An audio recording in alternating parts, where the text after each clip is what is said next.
Okay, so welcome to the Rooted Remedies podcast. Um, just to give a little bit of background for you to understand, and then the stage is yours. I kind of teach parents how to help their kids in their oral health. And part of what I did, so I kind of jumped into putting something together, a protocol, and then I realized that EMFs have a huge impact. And I I'm always looking for more research. I'm always doing more. And so I realized like it's a blanket statement to say avoid EMF. Yeah. And especially with children, I mean, kids are getting sent home with laptops, tablets, and I know it's going to get smaller and smaller, and they're going to be expected to do more and more on the screens. So that's just a little bit of an idea for you. Um, I know you wrote a book. I know several books, right? And Wi-Fi refugee. So it doesn't have to be a nutshell at all. Give us the full what are we up against with Yeah. Wi-Fi? If you can tie it into health, great. And if not, I mean, specifically to dental health, but if not, it's all related. I know Okay. that and I've learned Oh, that. yeah. So Yeah. I was going to ask you a little bit more. So oral health, you mean dental, or like oral hygiene, oral health? I mean, what do you, anything more specific about that? No, it's Okay. funny because conventional dentistry is just let's keep white, let's have a big smile. And it's what I've noticed is they want you to look healthy. And they'll achieve that by any means necessary, even using toxic chemicals. So, and I've also realized that mouth breathing is very problematic and detrimental to your whole structure and your posture, your alignment, all of it, all of it. So that to me just means that EMF has an even bigger impact. Um, Uh-huh. yeah, so hygiene is definitely part of it, but I've realized that more than people think, oh, just don't put sugar on your teeth and then that'll be fine. It's actually sure, it's the least of it, in that regard. Yeah. But yeah, how would you I would say, yeah, address the EMF Sure. thing. Yeah. It definitely ties into, yeah, I could see lots of ways it ties into what educate on for sure. And the oral health aspect. Yeah, absolutely. Yeah. So I'm happy to talk about that too. How long did you want to do? I forgot to ask you that. I don't know However how long you long. want to go. However long. Okay. Yeah. You don't have like a specific, okay. We'll see how it goes I then. would say, you know, an hour is fine, but no, Okay. I have a little it's not 10 Well, minutes or well, right. But I mean, I'm used to doing an hour, sometimes 2 hours. So, or an hour and a half. So it's like, yeah, kind of I would goes per shoot for an minute. hour. My baby is Okay. 10 months old. Oh, okay. Okay. Gotcha. All right, great. Well, yeah. Well, I'm happy to be on. Was that the intro? I'm sorry. I don't know That's if we're it. just like talking about Yeah. this before you do an official intro, or we're already like, this is the show. Okay. Okay, cool. Hey, all right, we're on the show. Yeah, so this is great. Okay, so yeah, there's so many aspects here. So I did write a book called Wi-Fi Refugee: Plight of the Modern Day Canary, and it's semi-autobiographical because I personally got impacted really dramatically by electromagnetic exposures. And when we say EMF or EMR, which is electromagnetic radiation, we're talking about artificial man-made electromagnetic fields, not natural ones. So we have the Earth's natural field, and that's supportive of life, and that's we're dependent on it. And they even have measured it. It's called the Schumann resonance, and the idea is that lightning strikes create this field, and this is something conducive to health and well-being, and we feel really good when we're connected with this field. But increasingly, this is being drowned out by artificial magnetic radiation, which is produced in lots of ways. And I mean, it started really with electrification, or maybe even before that with the telegraph. So this is like been at least 100 years we're talking about, but really exploded exponentially in the last few decades when it comes to wireless radiation, which is being used increasingly for communications. However, I do want to point this out. It was initially studied for its weapons potential, so by the military, and Go America. yeah, and so that's important to note, because it does. They know that it has biological effects. that it is harmful. And this is the point. And the point is also that there are thousands of studies conducted mostly by the US military, again, on biological effects of electromagnetic radiation, actually microwave in particular, which is the higher frequencies, which is what is the wireless network. This is Wi-Fi, this is cell phones, this is tablets, this is anything smart is transmitting microwaves. And now with 5G, it's millimeter waves, which is just a higher frequency bandwidth. And I can get into why that's actually worse in some ways, but they work together. So it's not like replacing the microwaves. They're just going to be both, right? So great. But yeah, so military has been using this for communications as well for a long time. I mean, radar is sort of another form of this. There's also things like sonar and ultrasound, and all of these things have biological effects because they're not natural. And that's what I really want to emphasize. Not natural to our planet. This is something we're messing around with. It's like Pandora's box we've opened up, right? And so you can see these studies if you want. EMF portal is a good place. I can give you that link. I have to look up again if there was a hyphen in it or not, but it's EMF portal is like an access portal to all these thousands of studies on biological health. And so there'll be like specific things like what it does to the eyes or brain, or maybe teeth is in there, Oh, yeah. So salivary glands. So there's a lot of ways in which like this radiation enters our bodies. And so like we have basically our bodies can function like antennas and are conductive.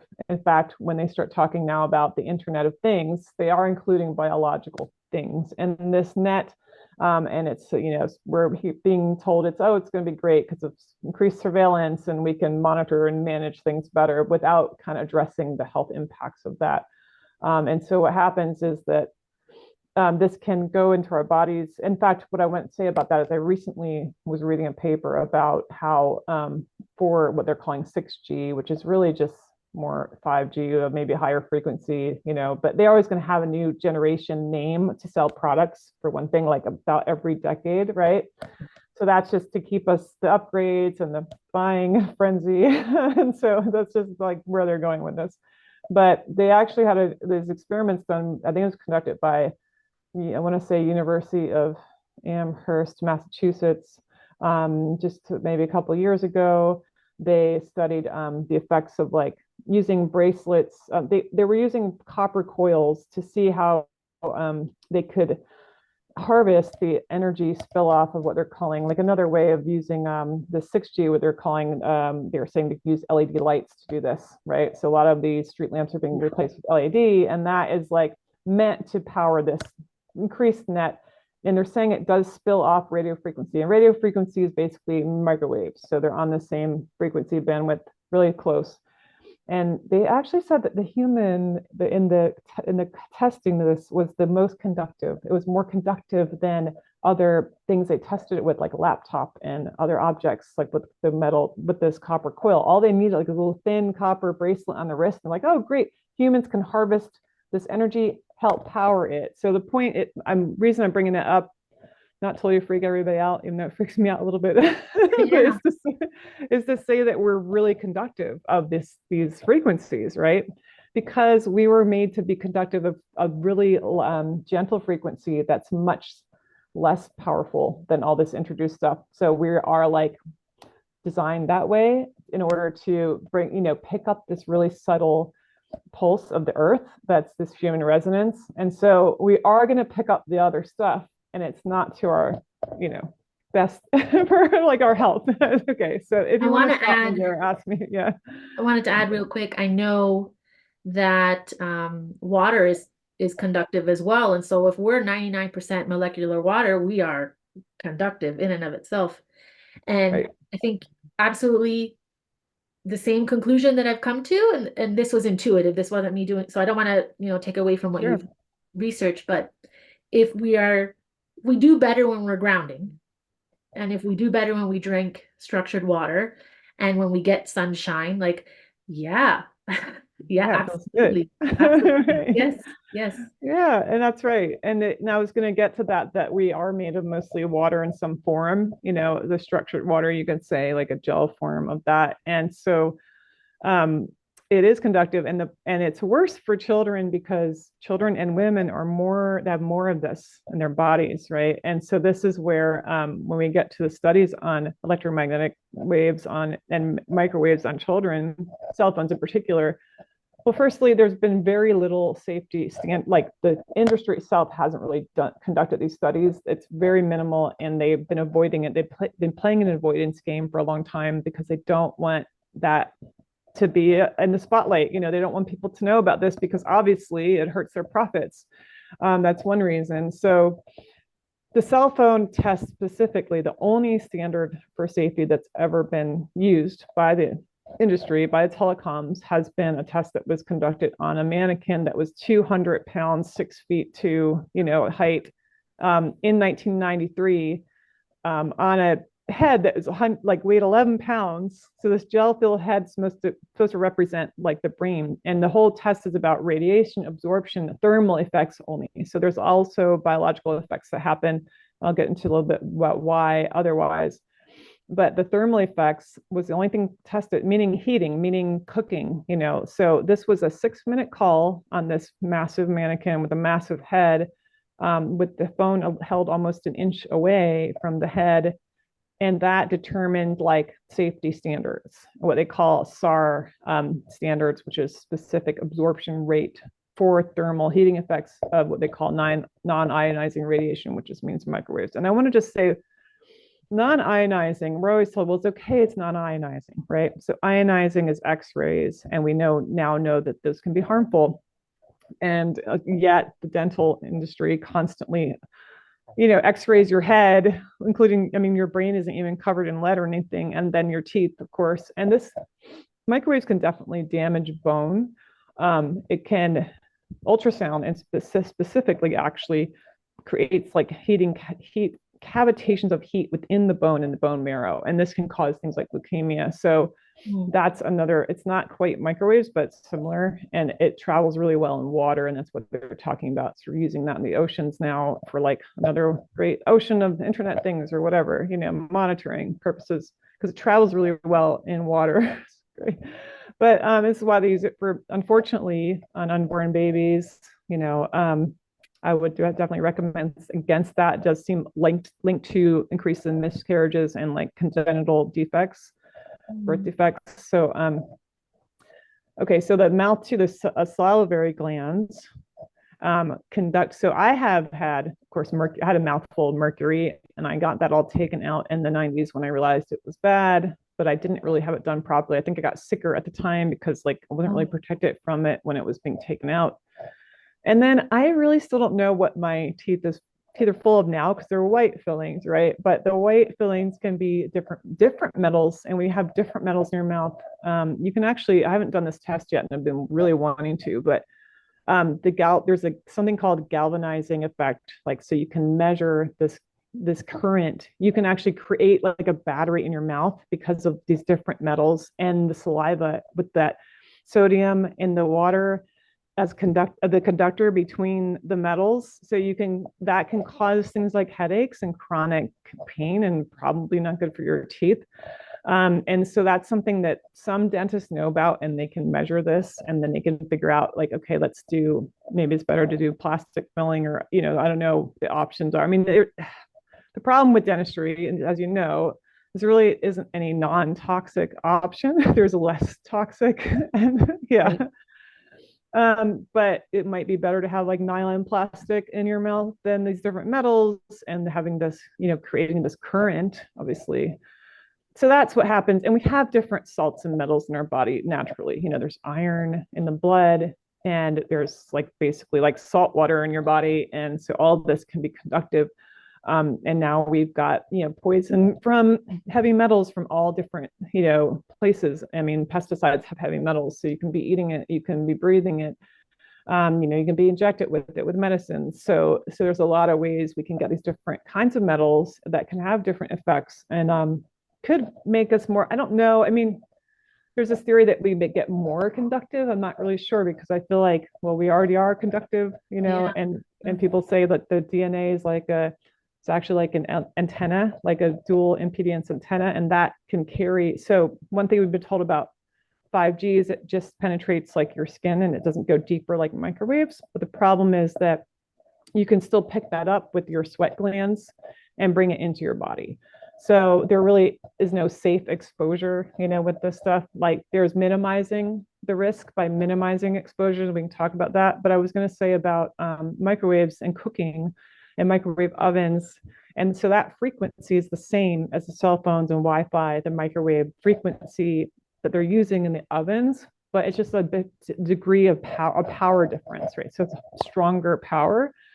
And so in the oven, the way microwaves cook food is they excite water molecules in the food from within, and they call it exciting. And so what I want to get back to is the ionizing versus non-ionizing radiation, but supposed difference. So non-ionizing microwaves, millimeter waves, et cetera, not X-rays, excite the electron in orbiting the nucleus in the cell, right? That's how the food is heated, and it just that the power is really high, so it heats the food up and cooks it, and that's exciting it, right? So you're getting excited your cells when you're using this stuff. I don't know if that's good for you. Now they say the only reason that it's not as bad as like, or they say it's not so bad in ionizing is that in ionizing radiation, the expectation is that the electron could excite so much that it jumps out of the orbit of the cell, and that's really bad for the cells, and they mutate and whatnot, and you get these other problems with cell mutations. Now the same thing has been also documented with non-ionizing. So they say sometimes it can happen with non-ionizing too. So it's not a really clear demarcation like people think it is. So there's really like this gray area there. And again, we were told X-rays were harmless when they came out. And I want to emphasize that, and it took a lot of people getting sick and dying for there to be action to be taken to educate people. But I'm seeing this like backsliding where it's like really like laissez-faire attitude about X-rays. Like it used to kind of for a while, we were warned that it could be really dangerous and they should be, cautious about it. But then suddenly we're getting like doctors, oh, let's take a picture and it's fine, and everybody's getting X-rayed all the time and it's all right. So yeah, so that's like, so kids have more water in their bodies. Their skulls are thinner. There's more water, so their brains are going to absorb more radiation. Actually, just heat, heat radiation. But also, there's other effects that are non-thermal that have been documented. So it could be damaging the brain of the child for sure. In fact, there's been an explosion of like brain tumors in kids since the rollout of, since not just them using technology, but like living near cell towers. That's been really like linked to childhood, brain tumors and leukemia. Even leukemia, actually leukemia and asthma are linked to just power lines, really big high tension power lines, ionizing the air particulates, and then breathing that in cause asthma. And I think there's also linked with leukemia there. So all right, so now I've scared everybody. I don't mean to be scary. It is scary sounding. And yeah, kids are now, iPads at school. I mean, it's kind of getting insane, right? It's just like why, and then why Macs at school? It's not even Wi-Fi anymore. It's like they just keep intensifying this stuff, and then sometimes cell towers right outside their windows, and so yeah, and then they're wondering why can't kids concentrate and why are they having like aggression issues and all these problems? Well, they're under this constant stimulation all the time, and while they're also not allowed to move their bodies very much, like they're cutting back on recess. This has been a trend at least for 10 years, like cutting out sports and recess and like things that would help them get that out of their systems, and I'm learning a lot right now about how tech affects education with kids too, because I'm writing about tech addiction is my next book, and they really link together. And I think a lot of people don't really want to hear, they don't think they're being affected by the EMS because they think they feel okay and they don't really see that difference. And what I'll say about that is most people don't have the opportunity anymore to get away from it, to even notice how they would feel away from it, right? So you don't have that ability anymore. So I think there's a new level of like normalcy that's poor health and like feeling bad, and people just kind of turn to whatever it is that like gives them a lift, and that could be caffeine or sugar or junk food or drugs of some kind, pharmaceuticals or recreational. And kids are getting drugged too. They're dealing with this as like kids are getting diagnosed, like mental diagnoses, and also drugged when really they're just overusing tech and they're not getting the real needs met. And this is because their parents are tech addicted, so Yeah. I think people are starting to see that a little bit more. And that's why I want to show that to people, because it is like it's all tied together for health, so when kids can't move the way they need to when they're developing and they're stuck with technology instead, then they're like, there's a lot of things going wrong there. They're not meeting these like growth milestones.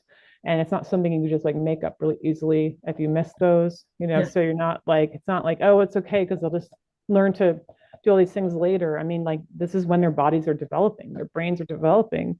And, we're really like hindering them with all this technology. Like, it's really a crutch and a burden for them. And it's like, yeah, we're seeing the effects. We're seeing childhood obesity. We're seeing the behavioral problems, and the anxiety and the aggression. And they're just really not happy. I mean, they're not calm and they're not happy overall. And I think that just the EMF exposures alone are enough to cause a lot of problems, but there's other issues with using tech, meaning when they're using tech, they're not doing something else, like playing outside. Yeah. They're not moving their bodies, right? So you're doing that instead. And then you only have so much time in the day. And I read this alarming statistic that the average, like elementary school kid, just kid, elementary school through high school, used 7.5 hours of like some kind of technology, meaning some kind of screen per day outside of school for entertainment purposes, like basically all the time, like all the time, so it's either TV or their phone or the phone and the TV or the iPad and the TV and the phone and the game, console. And like that's all they're doing. So we should be alarmed, and we should be like, just say, wait a minute, what's happening here? Where is this going? And is this a good idea? I know that recently there's been even talk of like putting Wi-Fi in buses to help. Uh, it helped. What is it they call it? Like the homework gap. They talked about like helping with that. That like letting so they can do their homework on the bus.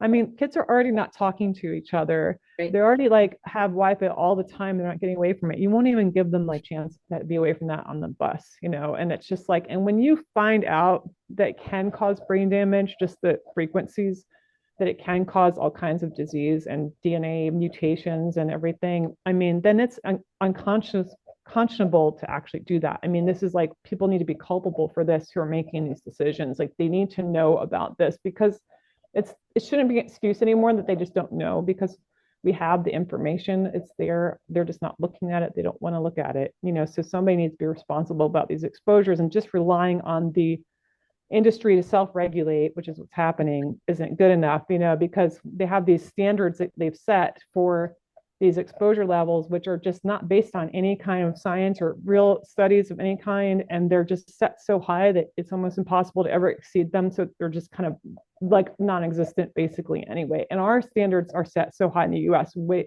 that they're like 10,000 times higher than like other countries in the world, like most of the world. So we actually really have a problem here in the US with these standards that have to change, and some awareness has to be shed on this. But I can then, so I'll let you ask any questions you want, but we can also talk about like solutions at some point Yes, too. yeah, Yeah, yeah. what we can do. I I know have that's what just you a want to bit do. of commentary. I don't know when the last time you went to a park with kids, Mm. but I mean, you see parents like this following their kid on the monkey bars or whatever the structures, and I'm just like, you're not watching your kid. Like, this is happening, you're not watching your kid. So I don't know what you think you're achieving. Um, that's all the time. All the time I see that. And I mean, to your point of parents not wanting to see the information or people not wanting to see the information, I ask a few things. After COVID, if you are not paying attention, then I, I am no one to judge. So if that's, I don't even think the listeners of this are going to be so shocked about the microwave situation, but you never know who you reach. But yeah, the studies are there. The studies are there. They tell you the simplest one I can give you. The sun reduces all-cause mortality, and yet you see people lathering it on, you're not mixing it in, and you're just like, okay, I'm never going to reach you. And then a country whose business is military and the industrial complex. Number one, it's a matter of time before we're the problem. And number two, there is no impetus to not continue to make money and to have these military grade products in our hands at all times. I don't think it's shocking. I don't think it's controversial to say our health is in their best interest. Like, they're looking out for us. They're just not. And I get very frustrated and I get very like, I'm trying to tell you, just put the microwave away. Just throw it away. And I get no like, blank stares. But I'll also, in that same vein, I'll say, how many kids do you know are glowing? How many adults do you know are glowing and just, you know, kicking butt at life and doing really well and thriving I wouldn't say it's the majority of people. So why listen to these organizations and these, groups of people that are telling you everything is fine? Yeah, I I feel really insensitive when I'm just like, it's on you, it's your responsibility. Yeah. But the truth is, it has been that way maybe since the 50s. So I've grown up generationally where you knew the government did bad things and you simply made different choices to the best of your ability. I don't know what else to add to that. I want to I want to shake some people and at the same time I want solutions because it's done. I've had my kids. I've decided that I'm going to take care of them to the best of my ability. And I want them to marry people and I want them to have friends that are also healthy. So this is the whole impetus behind this thing. Yeah. Yeah, so I guess let's segue to solutions. Yeah. I Let's mean, go hide in a cabin. yeah, I mean, which is what I'm doing, but right. No, but I glow. When you mentioned glowing, at first I thought you meant from screens. I'm like, yeah, they're all glowing. Well, no, That's yeah, I not meant very from creative and internal health, health. Right, right? yeah. But they are glowing in a different way. Yes, the screens are on their faces. In fact, there's a great book, Glow Kids. You might know that. Nicholas Cardaris.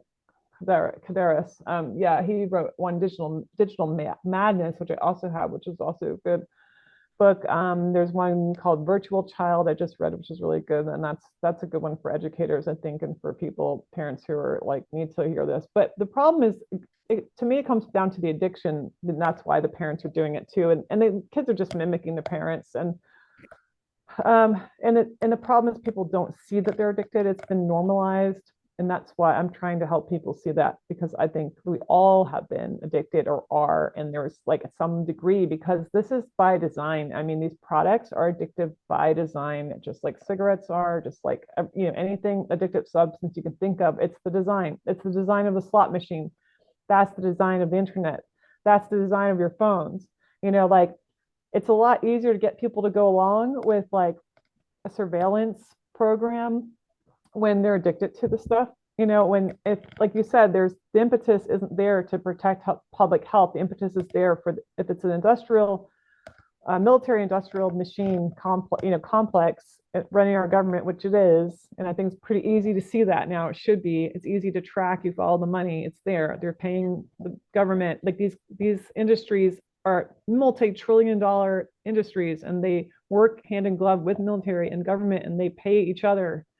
So this is like they don't care about us. In fact, they just think of us as like a problem to manage. And the better way to manage the problem is surveillance, right? Constant surveillance at the health. If it's at the cost of health, so be it. Doesn't matter to them. These are not like think to me like feeling people, empathetic people that are behind this. I mean, they're looking at it's a power thing. So yeah, so the kids are unfortunately like collateral damage today. I think I was collateral damage. So I got injured. The reason I didn't even really say what happened with me, but I was using smart technology and like everybody else basically. And I just suddenly hit a threshold exposure level where I became like hypersensitive, hyper reactive to it, where it became like an allergy for me, where I could feel immediately the effects of this and I had to just get away from it. And because I was really tortured by it. And so I've been reading, researching in this ever since. And I'm going on almost 10 years now dealing with this. So I've moved several times, luckily with my partner who stayed by my side.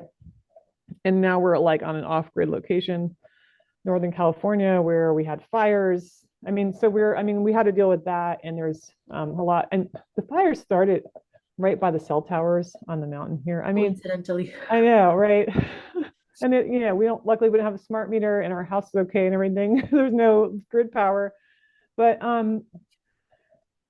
yeah, we're seeing that like smart meters combust, and that they can cause fires, and that cell towers can cause fires. And like, I mean, there's definitely like really intense heat pockets of heat around them because of the radiation. It is a lot higher near them, and you could pretty much cook yourself by a tower. I mean, this is what's happening with it.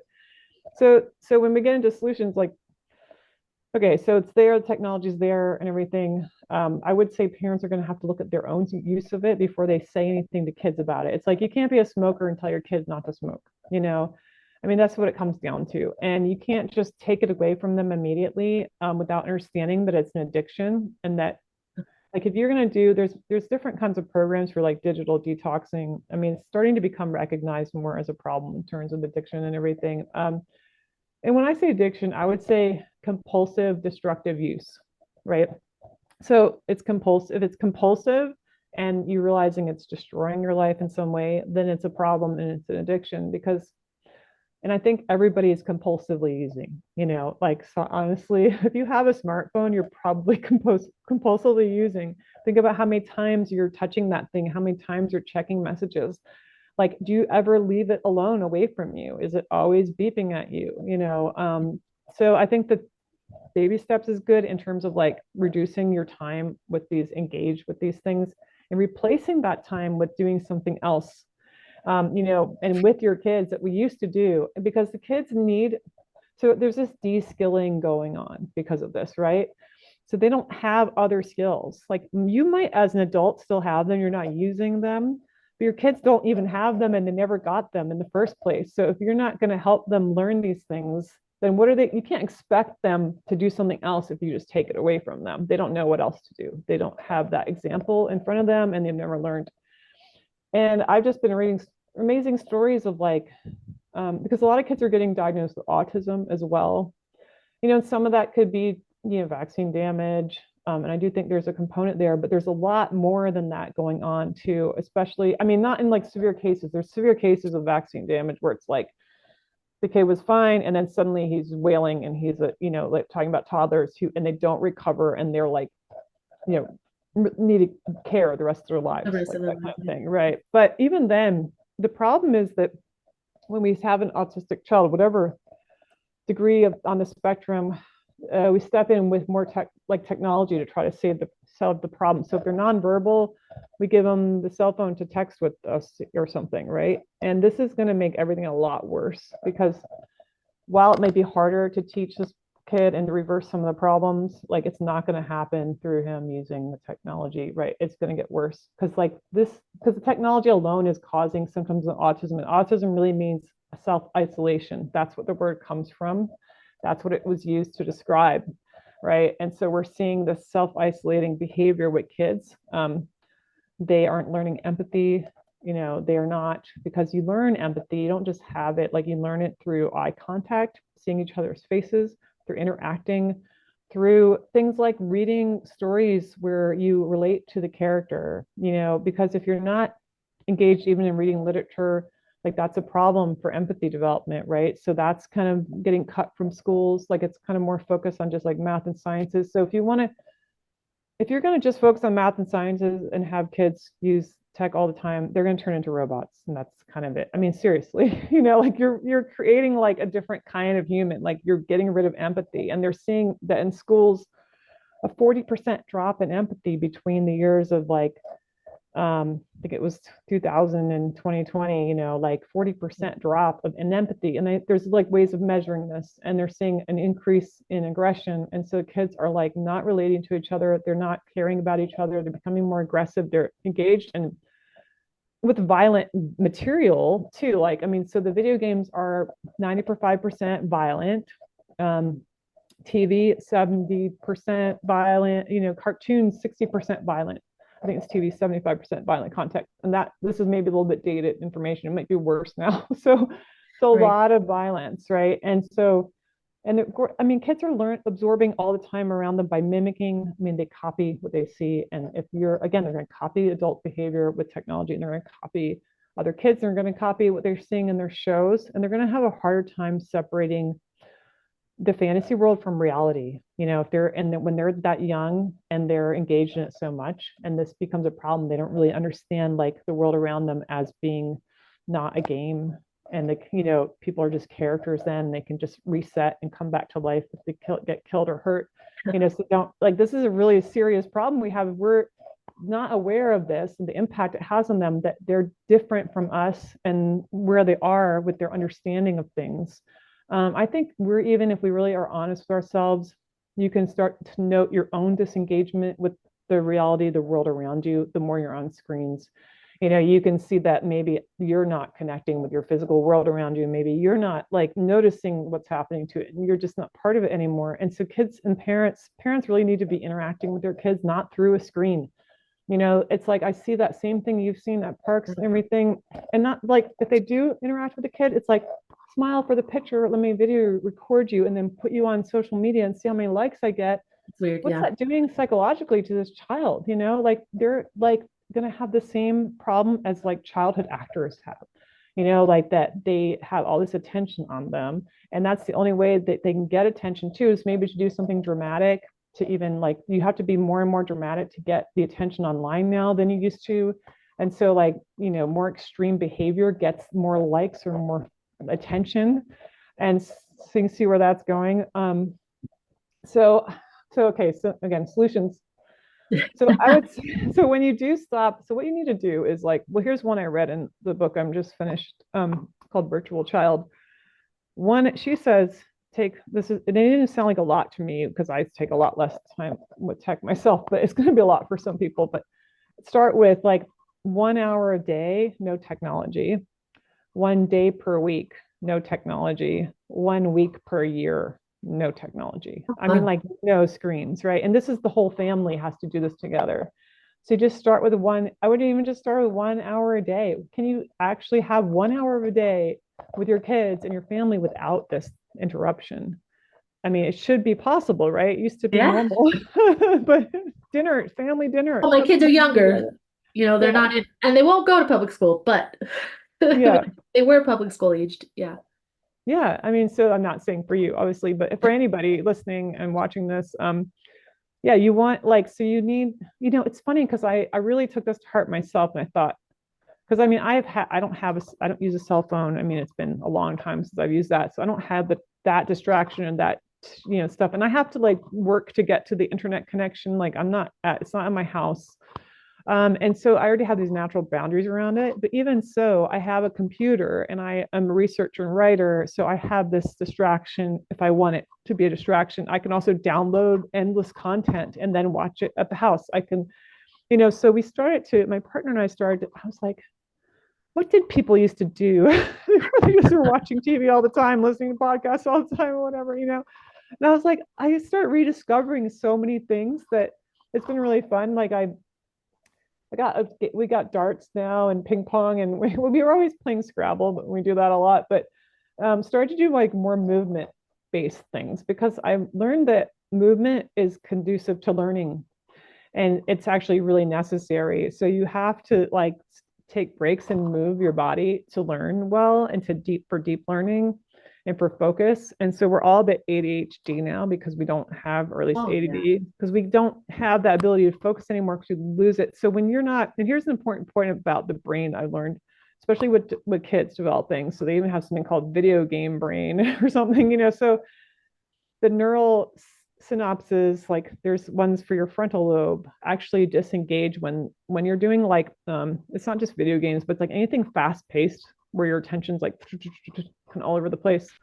That's a different kind of part of your brain, right? And that's different synapses, neural networks, and those get activated while the others are like they fall into disuse and then they shut down, so they don't just come back.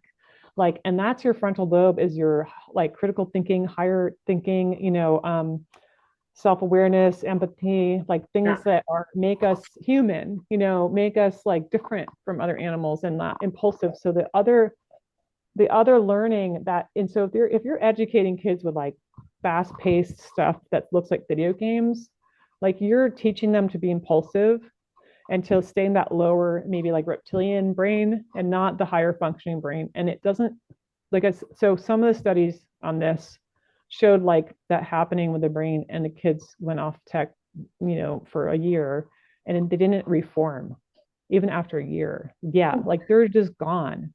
So it's destroying the frontal lobe functioning, which is like zombie brain, right? You're Yeah. turning everybody into zombies. So this is seriously important. Like, so hopefully it is reversible. I don't know, if you did a longer study, but the point is it's really impactful and it matters, especially with kids.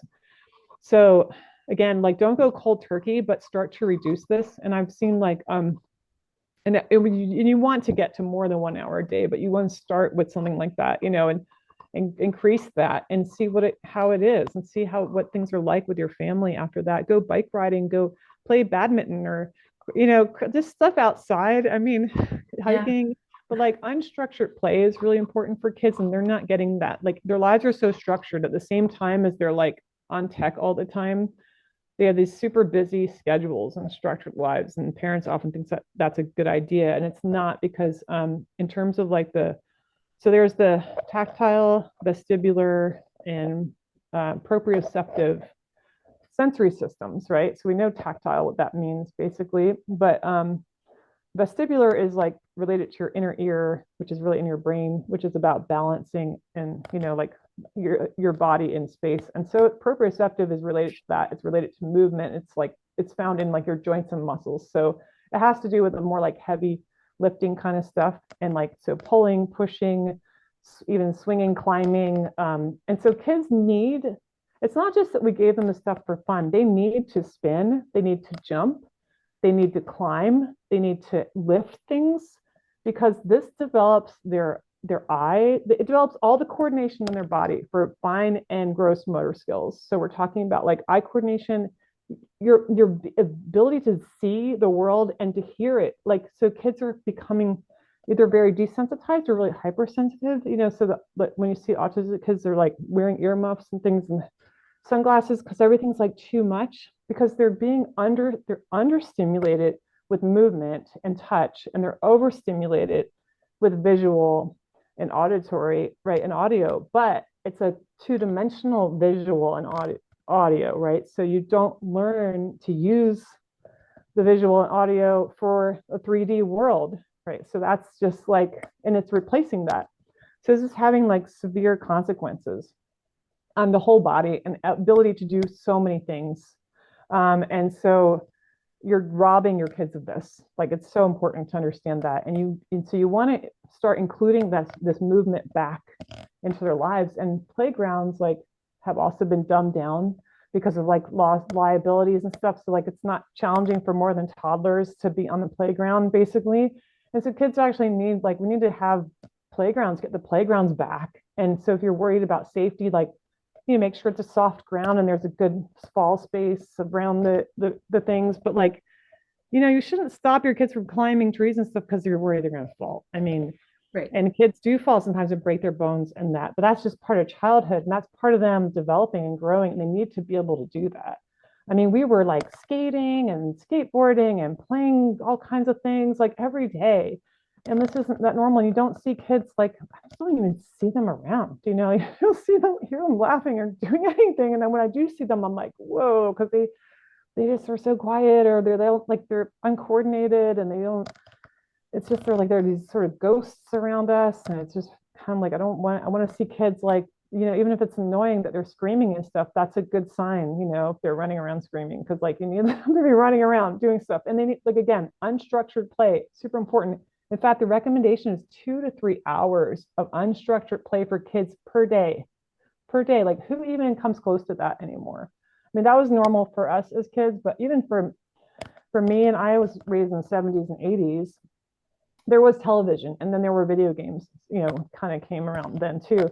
And I never got into video games, they just annoyed me, but I watched a lot of TV, and I Yeah. could tell you it wasn't good for me. I had some developmental delays and problems with school.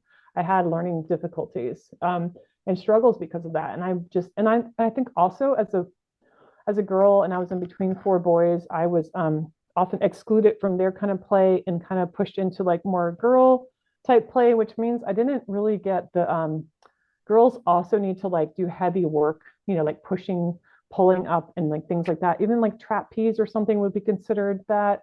And so if they're not doing it, they're also not able to, it affects how they are able to print, learn how to legibly write. And Huh. I had problems with printing. Like, so that was some of my issues with like with printing. And kids don't even learn printing now. Like they're not even getting that time to learn it at school, but they're expected to somehow know it.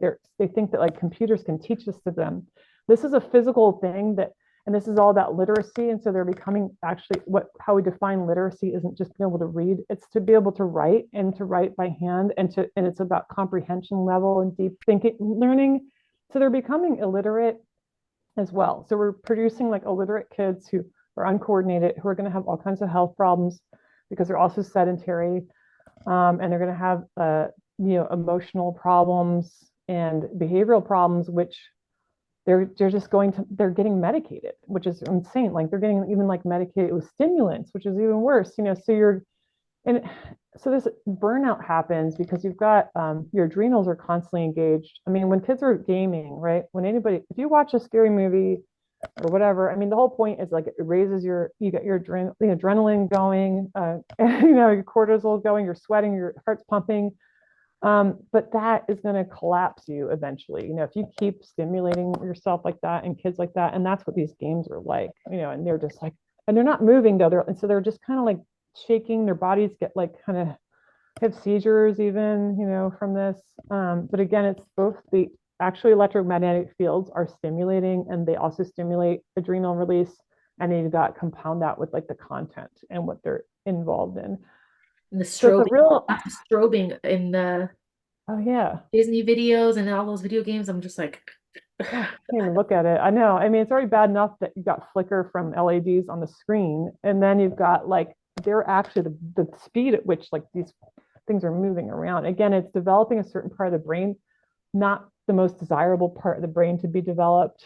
If we want kids that are going to be intelligent, kind, compassionate, leaders of our, I mean, this is our future, then you need to actually develop and nurture those things in them. And that is not going to happen from these video games. And that's for sure, so. yeah, I hear a lot of, well, we're just better at screening and diagnosing, and where are all the autistic adults? Yeah. Where are all, and I'm just like, how are we going to, I mean, I get it that the government doesn't really care about that in terms of the debt, but how do we maintain a society with that, with the amount of people that are incrementally being diagnosed with these things and not address it? Well, this is where, again, technology will solve the problem but with more technology that is created by it, because then we'll need robots to take care of kids and people in hospitals because there will be so many. Then we need AI to make decisions for us. And they're already talking about that they're already suggesting that AI could be used to like to decide on a president. I mean, this is like what we're hearing in the mainstream media is that we should leave it to AI because it's smarter than us. It's a machine. It's like a computing machine that doesn't learn. It has algorithms that gathers information, and then the program decides, shifts through information quickly. It may look like intelligence, but it's mimicry, and that's all it can ever do because it's a machine. It cannot have a human experience, so we should never give it that power over us, the machines, to make decisions that are pertinent to our lives, that are important to us, that are so crucial. It can't have wisdom because it can't develop empathy, and it can't have intelligence because it can't develop empathy, because this is like, and it can't have human experience, so it can't have real intelligence. And so we should never buy into that idea at all. I mean, that's very dangerous, but that's the road we're going down. If our kids don't develop empathy and they become very machine-like, they won't really mind. I mean, if we start to change humanity to be sort of this robot-like thing, I mean, that's even what Klaus Schwab, WEF leader, said in his Great Reset book. He said we risk humanity becoming more robot-like. This is his words, but he doesn't see that as a real problem. Like he said, as maybe, well, that's one thing we may have. That's a trade-off, but it's security and safety, right? So it's okay. It's okay if we become more like robots. Why not? But this is Yeah. so. And then in terms of like the EMF exposures, there are things you can do. I mean, I know it's tempting just to be like, well, it's everywhere all the time. I can't do anything. I might as well just not do anything, like it, Right. but you can, and it makes a big difference. And you'll see a difference with your kids and behavior and yourself and how you sleep. If you, number one, I would say really try to hardwire your internet connection. It's harder now because you have to call the company and get them to shut off the Wi-Fi. Maybe they'll tell you how to do it on your account online if you're lucky. They keep making it harder. I remember the modems when they first had Wi-Fi in them, it was an on-off button on the modem. You can Right. choose to have it on or off. You had to push a button. It wasn't just on.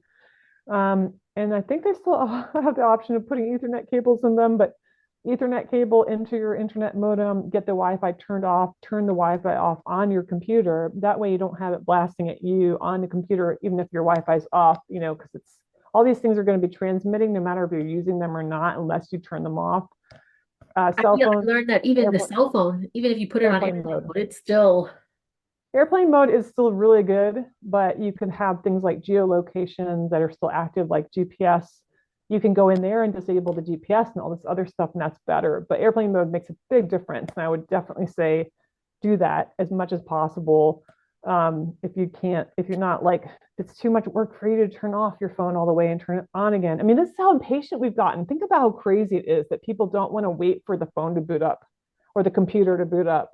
I mean, I remember when it took a really long time to turn on a computer and a really long time to get on the internet, and you had these noises, and it was like, and you waited, and when it was like the page kind of went as it loaded, it was like the page loaded, right?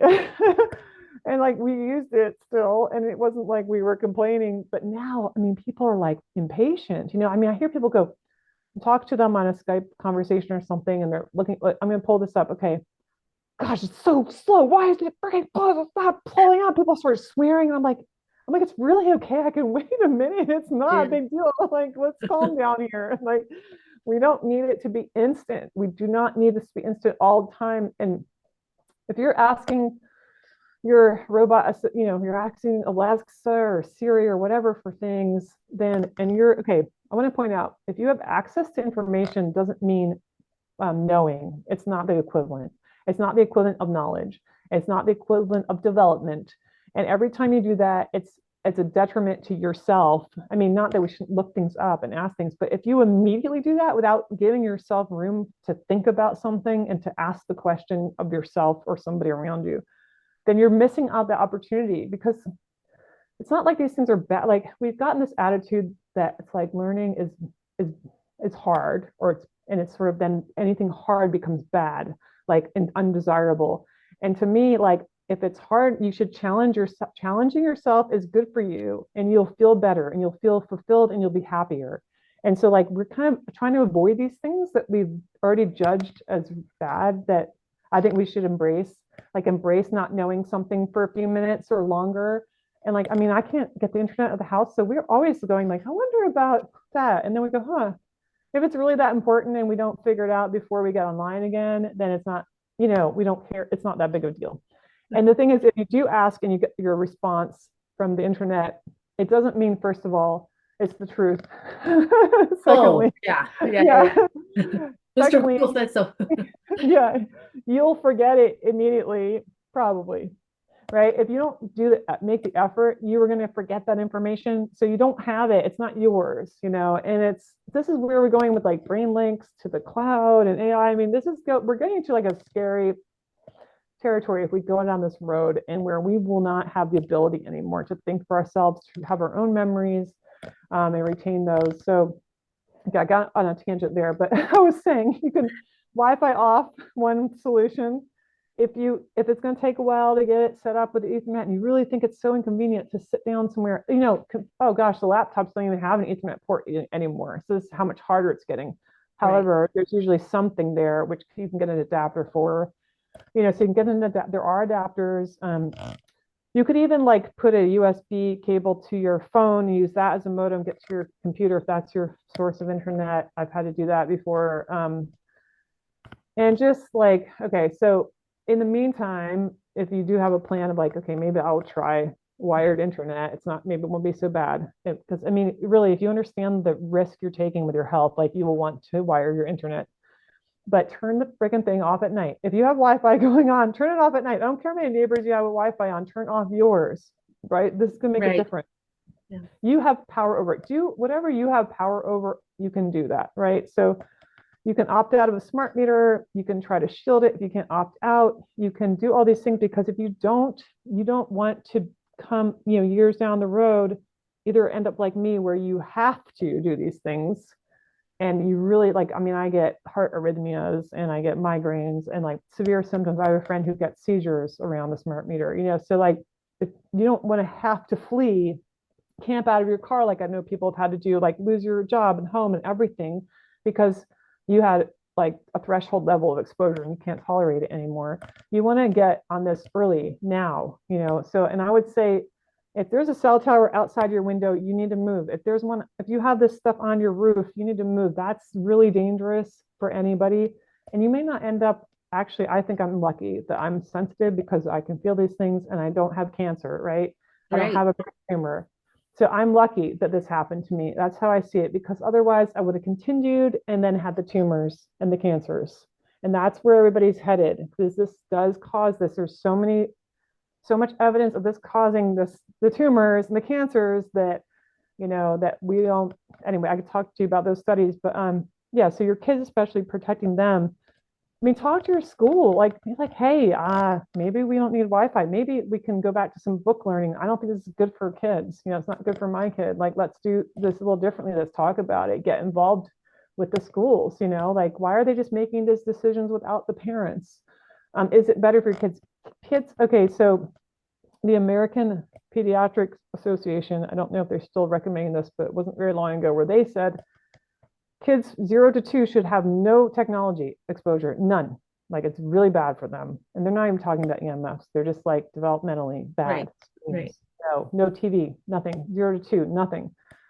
And then they say beyond that, no more than 2 hours a day. Of course, that's not what's happening, but or 2 to 3 hours, I think they said. So that's like, this is like even the official, stance. And this is like, even medical institutions, I don't really trust even they're saying it. So, it's just like a big deal to me when they're saying that and they admit to that. Not that anybody's following the advice, but you can say like, look, preschoolers and kindergartners do not freaking need iPads. They need to play with blocks and like color and cut and paste things and, and color things and use their hands and like, and move Eat around. soil. Like, why would you do that? Yeah.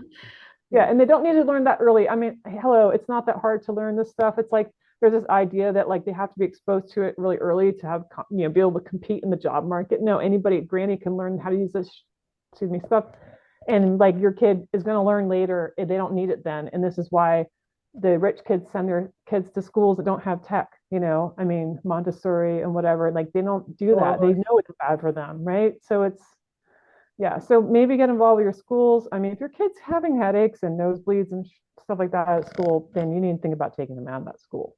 Maybe find another one that has less tech or homeschool them. I mean, we actually have options to homeschool in this country, which is amazing. This is not true everywhere in the world.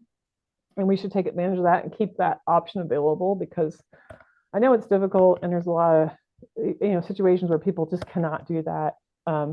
But when they are at home, if you can't control what's going on at school, control what's going on at home. Give them, their bodies, a break from this stuff, because they are going to get exposed somewhere at some point in the day, like all of us do now, going to town, whatever, from the neighbors, going to the neighbor's house. I mean, at least in your own home, you can do something about it. yeah. And you'll find that it's a lot better for everybody. Everybody's happier, because it's stressful. It's stressful to be on call all the time, to have your machines beeping at you all the time. It's like, give yourself a break from it. You know how good it feels? It's amazing. And once you do that, you're like, oh, wait a minute. Maybe you think you love this stuff, but you don't realize you're addicted to it. It's not really like something that, I mean, the more I get away from the internet, the more I don't like it. I mean, I don't like being on it anymore. I used to like it. I used to think I liked it. And now I'm like, I don't really like it. I sort of resent it. Yeah. Not saying I resent talking to you. Oh, no, no. Yeah, it You has know its what I mean? I purpose. have to use it right now, but like this is different. We're having a conversation. Um, Absolutely. and yeah, it's great. It's like we're I trying to educate very, I people. very intentionally took the year off because I knew it was an election year and I was like, I'm not doing anything social, like goodbye, everybody. And it's been great.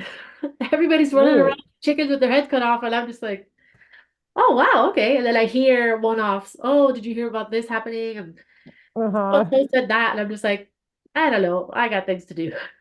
Yeah. That's how I Yeah. feel. The circus will continue without your having to Always. hear about the play-by-play, right? The political circuses like are. I know I haven't been paying attention to that, and I consider myself like a geopolitical researcher, so I keep on top of like important news stuff, but not. But doing that's pretty easy. It doesn't actually have to take all your time. You don't need to get into the nitty-gritty of that because it's just and the more you kind of see through it, the more you're able to go decipher the news headline pretty quickly and stuff, and you don't really need to Right. like know all the gory details. So yeah, Are give you yourself a break optimistic? from it. I am. Yes, Are. I am. I Okay. know. Surprisingly, somehow. Yeah. I am. Well, I think I am because I think people are learning and they're figuring out that I think we're becoming disenchanted and like figuring out that this is destructive hopefully before it's not too late. I mean, I see that there's this machine and there's just this power, group like these people that just are going to keep going. But we have the power to stop them, and I see it happening. I see people standing up to it, and because they still have to have our consent, and we don't have to consent to it. I mean, at least in our country that's still sort of free. I mean, there are countries where people don't get to do that. I mean, case in point, so I really noticed how obviously use of tech amped up during pandemic times and not without I mean, this was planned, I think, for that to happen because all of a sudden, like everybody's using Zoom and all these platforms. Great, look how much money they're making. I mean, they just made a lot of money off of people being forced to be at home and that. But worse than that was this trend the contact tracing that luckily didn't really take off here that people protested enough but did happen in other countries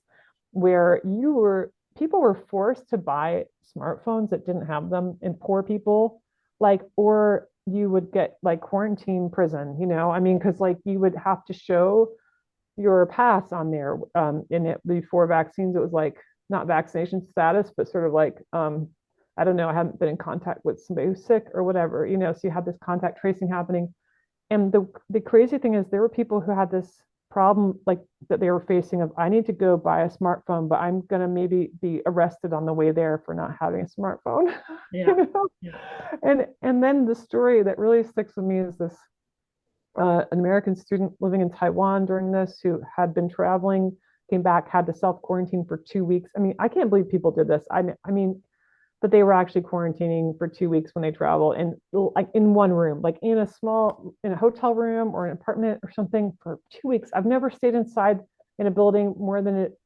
maybe 2 days in my entire life. I just can't imagine what that does to people psychologically. But so yeah, but his battery ran out on his phone, and within an hour and a half of it running out, the police were at his door.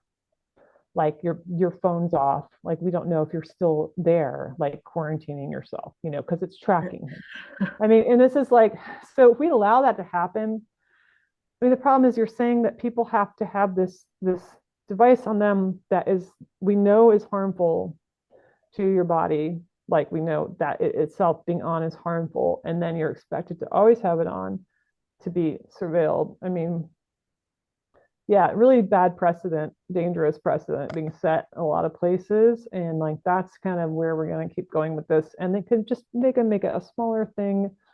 It could be a smartwatch or something, even it could be something even smaller, so chips or something. So that's what we're going to head toward. And that's what, I mean, that's been proposed that the ID 2020 Gates, Gavi thing of like that you show your vaccination status with a chip in your body.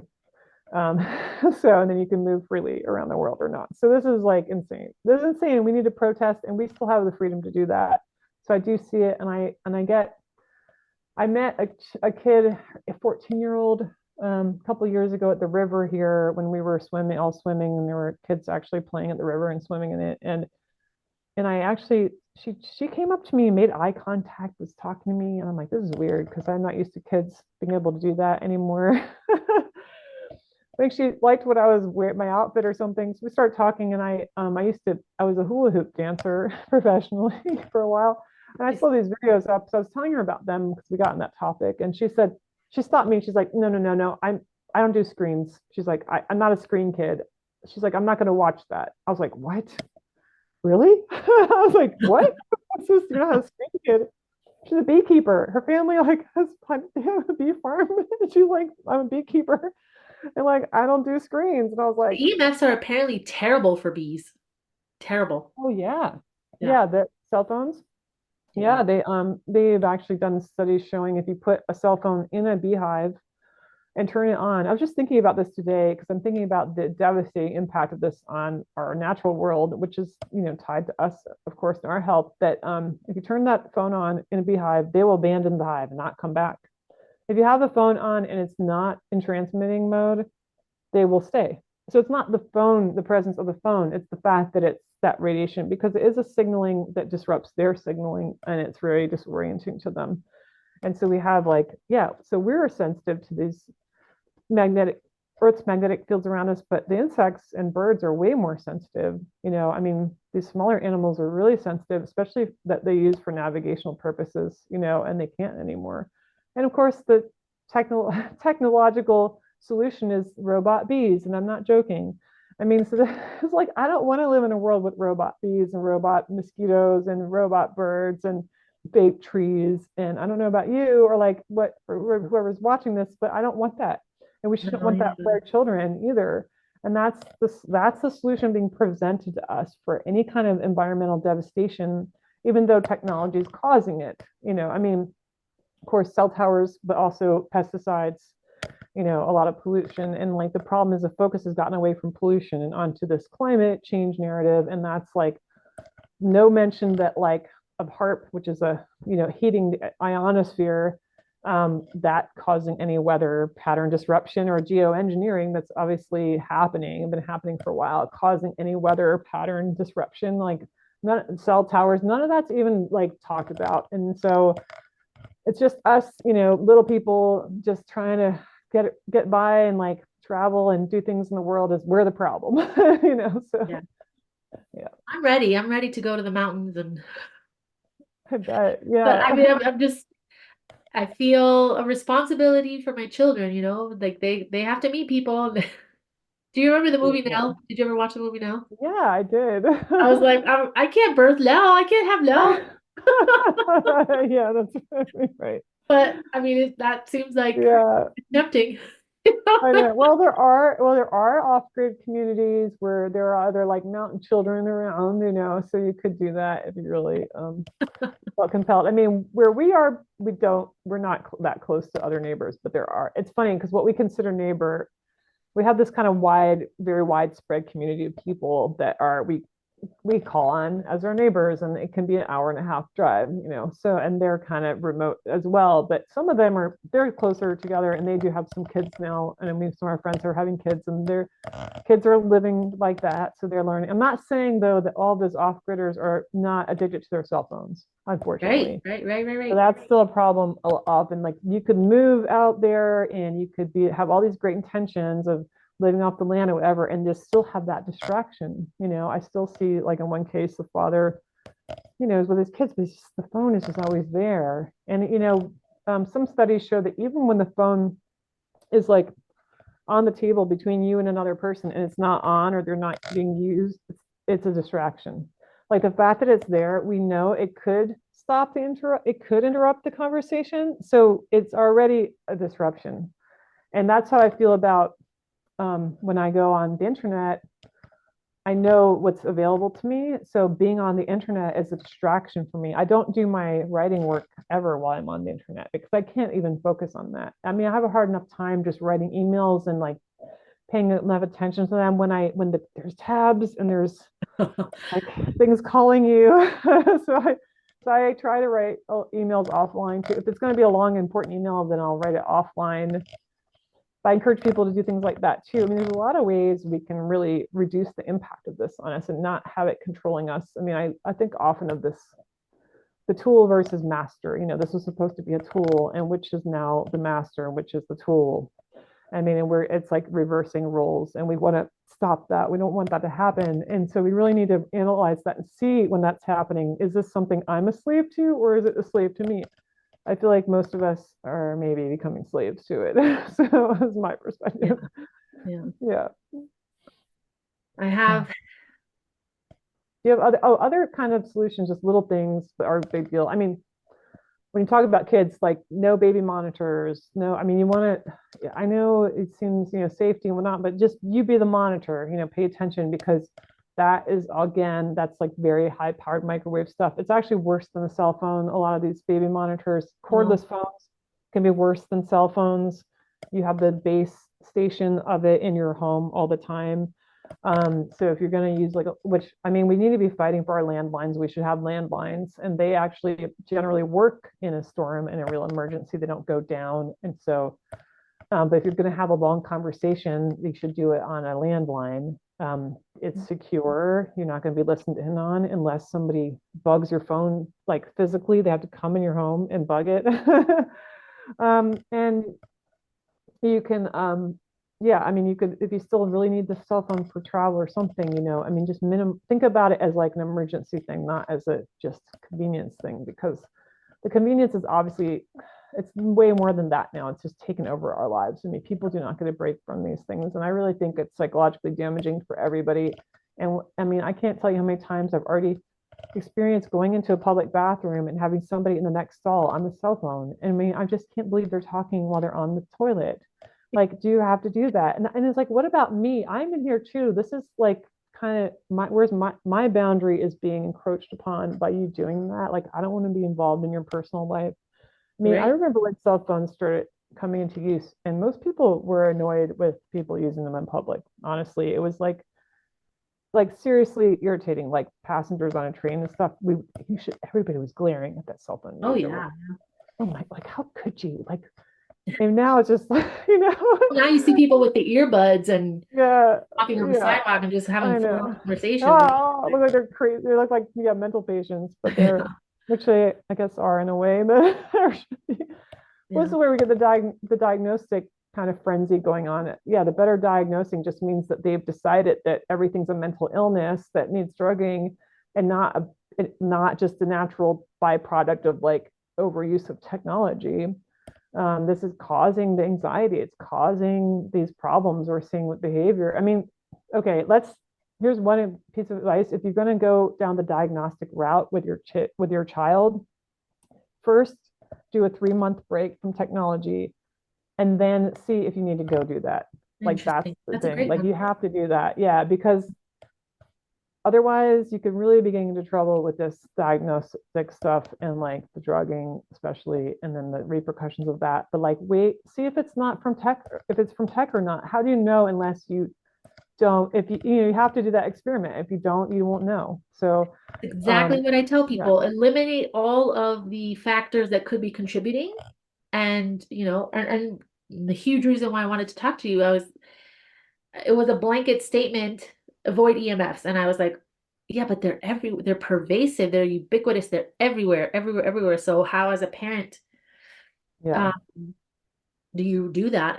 And another frustration of mine is that you get, and this isn't my case, but I have plenty of friends. You get a diagnosis January of 2024, July it's something else, December it's something else, 2 years down the road it's full on leukemia, and you don't know how that even happened. And yeah, I hear you, like the 3 months off is a great one.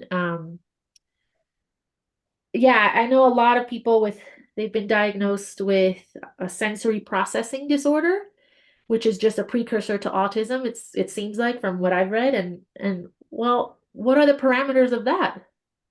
yeah, How about you restructure what they're exposed to on a daily basis, and yeah, test the waters. Literally test the waters. Is it tap water? Okay, no. yeah, Is it screens? Is it technology? Is it lack of sunshine? Is it yeah, EMS? It's a huge, yeah. Oh my gosh, I should mention this because I mean I'm going to sound like a crazy person if I already do, I guess. But um, yeah, I am learned recently because this is going to be a subject of another book. What we call vitamins are yeah, oh, poisonous, yeah. so don't give them vitamins. Leave Don't them take nutrients. It's, well, fortified food, enriched food, processed food. These all have very toxic substances. The whole history of vitamins is super interesting to me, and it's not old, but we're so brainwashed about this that So they never extracted a vitamin from a natural thing. Okay, this never happened that I can tell yet. Like it's never been isolated from the natural thing. It's assumed it's in there, and the chemical reproduction of it is made. The chemical reproduction of what's assumed to be the magical factor in the food that supports health is synthesized, and that is a chemical in every one I've looked up online. Manufacturing data sheets, safety data sheets say do not use in food or for drugs. It's laboratory chemical that's classified, and it has different categories of hazard classifications. I've made a mistake. I've taken lots of different vitamins over the years thinking that's supposed to help, even when I was trying to deal with like electromagnetic poisoning and what they call electromagnetic hypersensitivity is really poisoning. I was trying different regimes of vitamins and supplements, anything, desperate, thinking I need to reverse this or do something. Yeah. Especially when you look at radiation damage, you think, oh, well, antioxidants, and you say, oh, vitamin C. Well, vitamin C is ascorbic acid. Vitamin C is not what you think it is. It's not fruit. Okay. So yeah, vitamin D Folate's an is, interesting one to go. Folate's an yeah, interesting rabbit hole to look into yeah, because it's definitely interesting and it's really intriguing to me. But I actually got into a lot of trouble with my hormones this year because I took D thinking, oh, I don't have enough sun out where we live in the winter. Somebody convinced me, and I won't get into the details, but let's just say it really messed up my hormones, and I didn't realize it was a steroid. So yeah, you can feel better when you take D because it's a steroid. It's a right. steroid. Okay, so B12 is cyanide. Actually, D3 is also considered rat poison. It is classified as rat poison. You seem to know this. I didn't. So I'm, there's always something we need to learn about. Which is like, of course, you would probably know. I mean, because they're trying to push it on people because of bone health, but then it's destroying bones. So It's you got leaching, calcium, yeah, all of it. Yeah. and there are pharmaceutical companies selling their And the manufacturing. ADA will tell you the Yes, studies show that you shouldn't be consuming this. It leaches, and you're just like, what?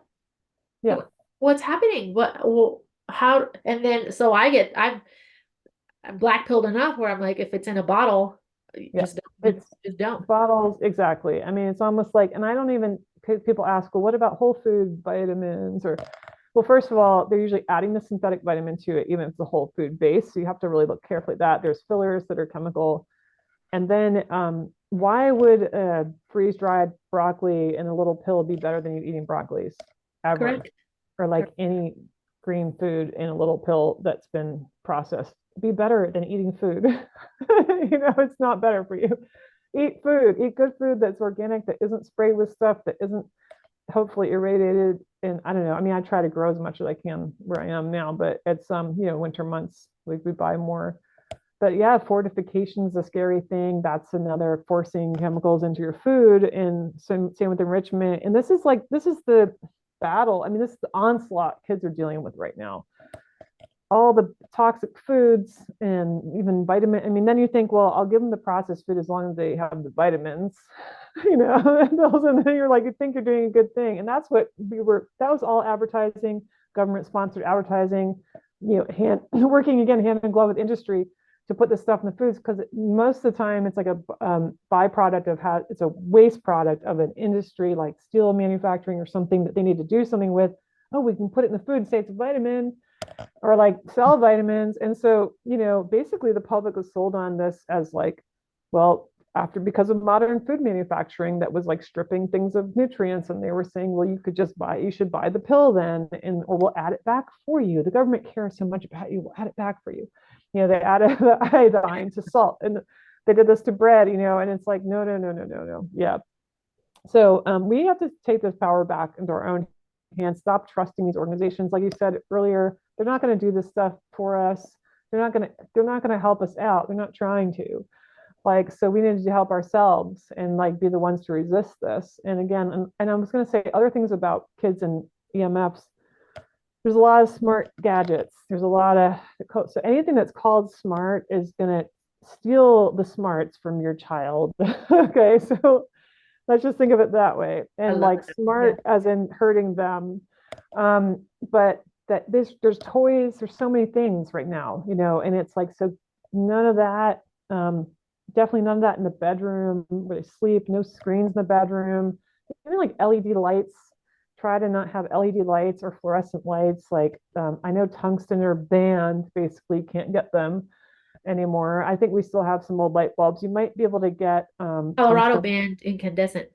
Yeah, a lot of places. I mean, where we've been living, where they banned them a while ago, but they were still carrying them for a while in the shops. We bought up some of them. You can buy them online, Okay. I think. So, or you can buy them as like a decorative light. The ones that are clear. Um, Yeah. yeah, but you can at least get like a warm colored LED if you're going to do that. But it's still there's still a flicker issue, and that could be a problem.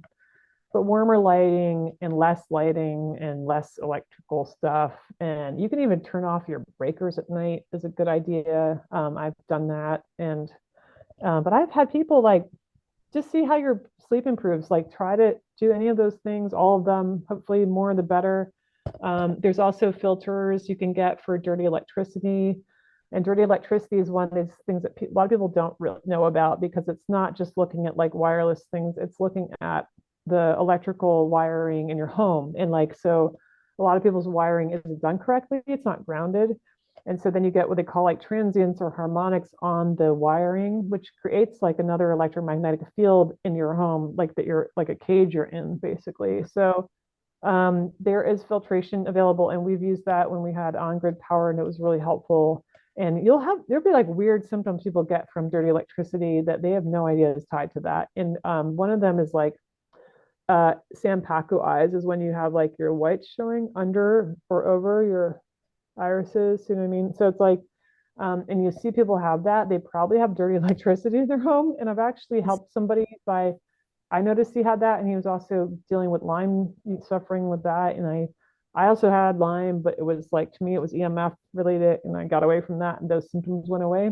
But we put filters in his home, and the next time I saw him, like just weeks later, the Sampaku was gone in his eyes. And I was like, ooh. And then he actually felt better, like immediately. We felt the difference in his environment. And as soon as we put them in, he's like, oh, my dog is behaving differently. He's calmer. Like it was immediate. And this has happened in schools. A lot of schools have dirty electricity. I know the author of a book called Dirty Electricity, Sam Milham, talked to him a few times, and he has an example in his book where there was a school somewhere in California that had like really high levels of the stuff, and they had a cancer cluster with the teachers.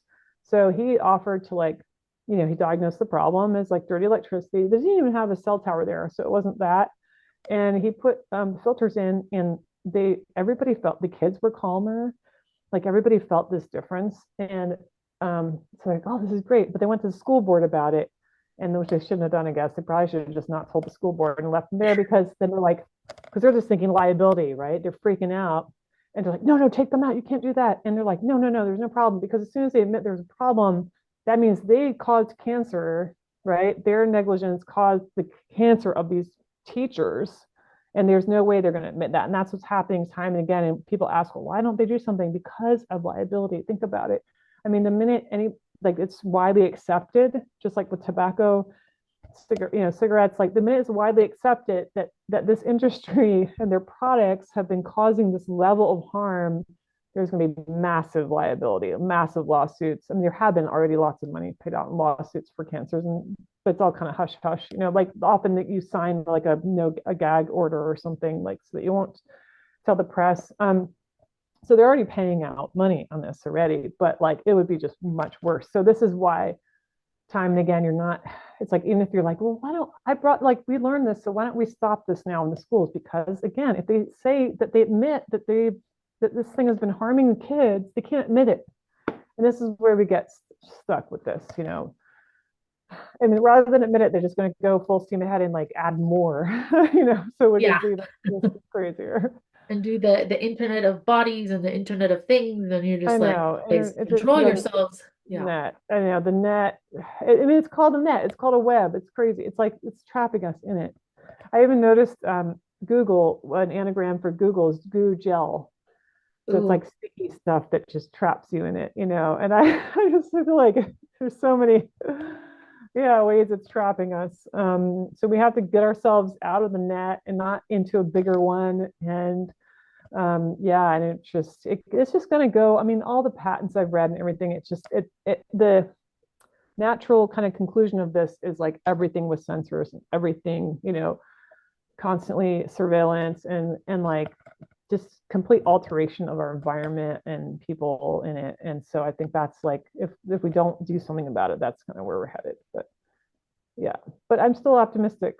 Like you said, I think we Yeah, can make a lot of I changes and do believe it. something. I think I know I say this almost every day. We're at the top of the food pyramid for a reason. And so I think, and I mean that in a way that we'll find a way to survive. And if it means we have to reject it all, we will.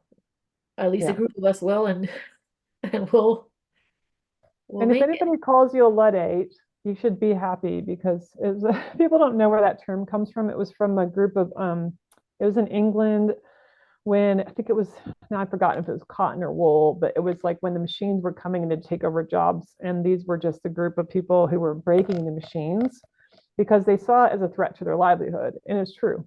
I mean, it was a direct threat to their livelihood and their well being, and they were trying to stop it. So it doesn't mean, so just because I'm saying, like, I'm not, people, oh, you're anti-tech, you're anti-science. I'm against harmful things that harm us. If it's like threatening your life, threatening your livelihood, threatening your existence, threatening your survivability, then you should be breaking it. You should be a Luddite. Like this, they had a point. There was a reason for that. Yeah. So yeah, we reject it if it's not benefiting us, if it's not enriching our lives and enlightening us in any way, shape, or form, then why would we be embracing it? It's like that's the question to ask. So yeah. All right. Well, I think we went over, may have gone over Well, time. that's okay. That's okay. Thank you so much for your time. You're welcome. It was great. Thanks for I'll having me send on. you, yeah, I'll Mhm. send you a few links because I feel like there's some people you need to know. Oh, good. Oh, that'd be Yeah. great. Yeah. And so we can't cover everything you wanted. Did you have any other questions or? No, it was perfect. It was perfect. Okay, Yeah. good. Well, Yes. it was great meeting you. I love that you're doing this. And yeah, I mean, we need more people just talking, asking questions, and making a difference. So, Yes. especially that you're a mother, that's awesome. I mean, that yeah, I just love to see people raising kids that are trying to do it differently, and yeah, I mean, it's a lot. It's you're brave, I I don't know if I could do it. I mean, I'm much older, but I never had the opportunity, so I didn't have them. But I just now I think if I had the opportunity, would I? Because I feel that, yeah, it's It's hard. scary. It's scary, Yeah, but if I've learned that if you don't say something, people think you're stupid or that you consent. yeah, right, exactly. So Without consent. whoever it's gonna reach, it'll reach, and Yeah, if I get canceled, whatever. right, exactly. We do what we can. So, all All right. right, well, let me know when it goes up, and yeah, send me the link, and I'll put I it on will. my website. So. Okay. Thank you, All right. Shannon. Well, thank you, Ethel. All right. Take care. Take Yeah. care. Bye bye.